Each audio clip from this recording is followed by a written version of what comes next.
Hi, I'm Aaron. I'm here with School of Coding in the Hyderabad offices.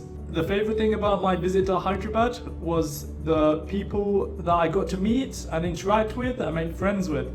From the very first moment that I arrived, they made me feel welcome, and I've now got new connections and learned many new skills from them. Today we're given a talk on project management, and we now understand to be successful in project management, you need to be organised, you need to know exactly what your team members are doing, when the deadlines are, and keep everyone on track. Using tools such as Google Sheets, Excel and Gantt charts to keep track of progress and make sure everyone's on track is really useful. One of the projects we worked on was making our own website.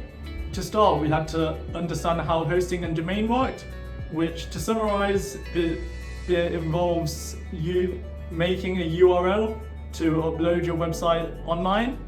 After this, we then designed the website using WordPress, which we were shown how quickly a website can be created using this application. After creating the website, we were then taught about digital marketing and used Google Ads to see keywords and information that was publicly available to see what users were searching for and how to use that information